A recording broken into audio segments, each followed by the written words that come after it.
There's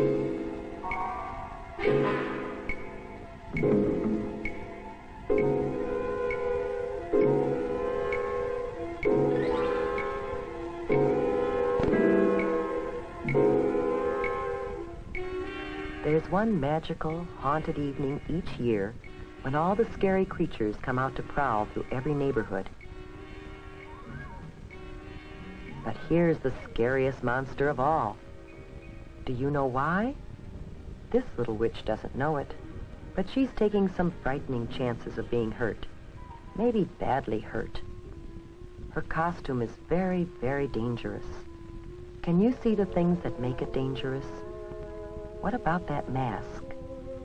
She can hardly see through those tiny holes for her eyes. If you were wearing that mask, here's what it would be like. You can see straight in front of you, but unless you happen to turn your head, you wouldn't see that car coming as you start to cross the street. You could be run over. And unless you look down, you can't see that you're coming to a curb. Ow, that hurts. It's bad enough to take a tumble on hard pavement, but it would be even worse to sprawl out on the street in front of a car coming. Now let's imagine that we're in that car. Can you see her clearly? Why not? What is there about her costume that makes it hard to see her? As the driver of a car or truck, you might not see her until it's too late. And that's really scary. Before we think about some ways that the little witch could see and be seen better, let's take another look at her costume. Whoops! Down she goes again. It seems as if she's collecting more bumps and bruises than candy tonight. Let's see if we can help her, shall we? And by helping her, maybe you can learn some things that will help you stay safe at Halloween.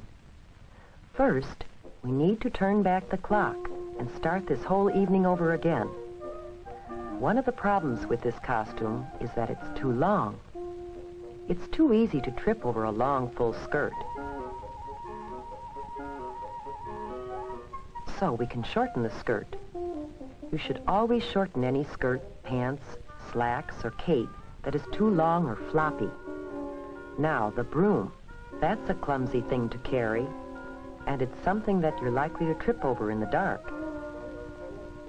It's usually easy to shorten brooms, or round off the sharp points of pirate swords and other costume parts that can trip you or scratch you. Cardboard brooms and swords are usually safer than wooden ones, but it's safest not to carry anything like that in the first place. Now, what else might we change on this costume to make it safer? What about that color? Remember how hard it was to see the little witch because of her dark costume on a dark night? We should always wear light, bright colors on the street at night so drivers can see us. What about this color? A white costume makes an unusual, different kind of witch who's more likely to be safe on Halloween night. A good way to make any costume easier to see at night is to decorate it with reflective tape or reflective patches. Some costumes come with reflective material already attached to the cloth. Here's what it looks like to a car driver. It's easy to see, even on the darkest night. And while you're putting reflective tape on the costume, you should also add some of it to the bag or container you'll use to carry home your candy. Some special Halloween sacks are treated with reflective material when they're made. And it's a good idea to write your name, address, and phone number on the sack, just in case there is an accident. Now, how about the mask? Any problem with it? Do you remember how hard it was to see out through those little eye holes? To be safe at night, you have to be able to see clearly, as well as be seen. We can improve the mask by cutting larger holes to look out of.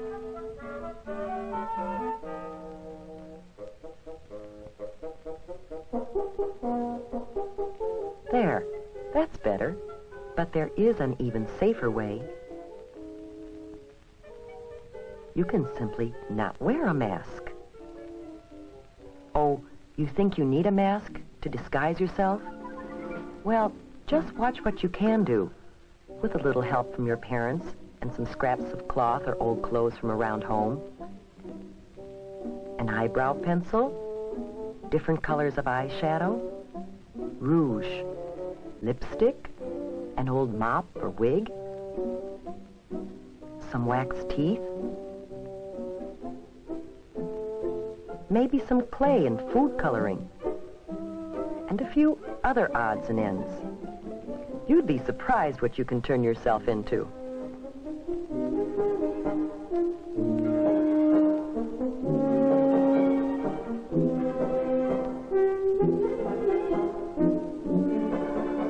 Whether you buy a costume or design your own, be sure that it's made of flame-retardant material. That means material that won't catch on fire easily.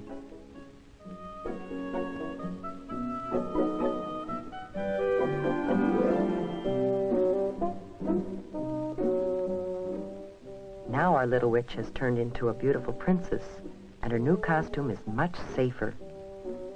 But there are a few other things you should do before going out. First, eat a big dinner. If you go trick-or-treating while you're hungry, you'll be tempted to sample some of your treats while you're out, and that's definitely not a good idea. Keep an eye on the clock. In many places, the police set the hours that you should trick-or-treat. Trick-or-treat only within those times. Neighbors should be ready with treats for you, and drivers should be more careful to watch for you during those hours.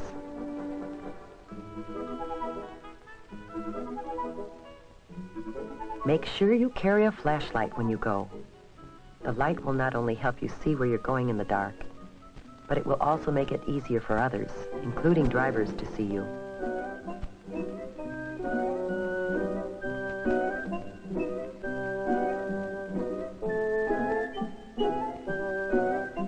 Always travel with a group, not alone.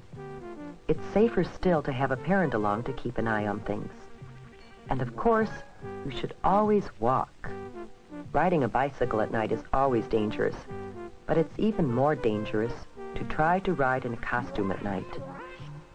As you go from house to house, stay on the sidewalks as much as possible.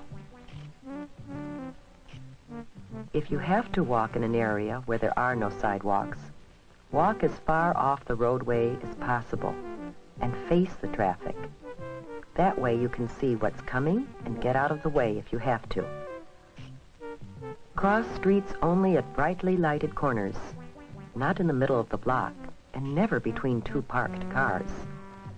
When you start across the street, cross quickly, but don't run, and don't stop in the middle of the street for any reason. Stay in your own neighborhood when you're trick-or-treating.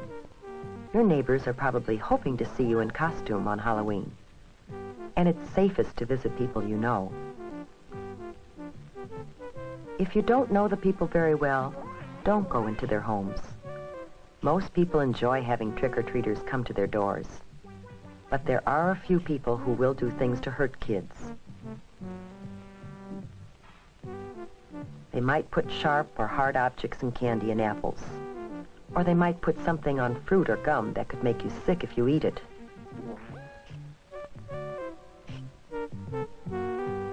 To be completely safe, save your treats until you get home. Then ask your parents to help you check them carefully to make sure that there's nothing in them or on them that could hurt you. The safest treats are usually candy or gum that come in their own wrappers from the factory. Fruit should be washed before you eat it.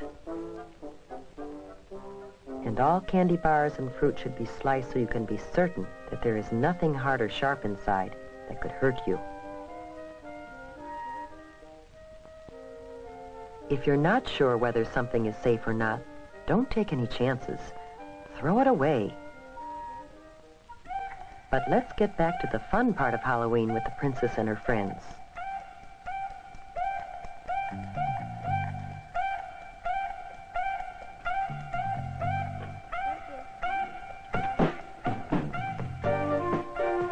Almost everyone enjoys a good joke or riddle.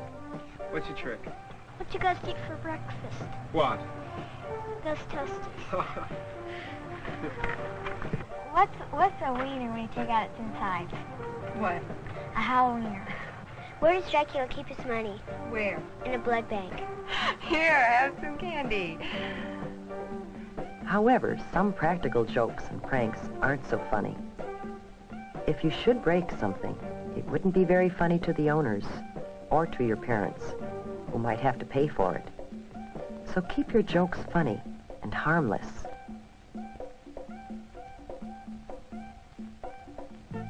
Tonight has been a magical night.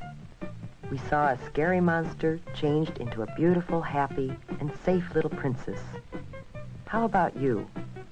Will you follow the lead of the little princess and have a safe and super Halloween this year?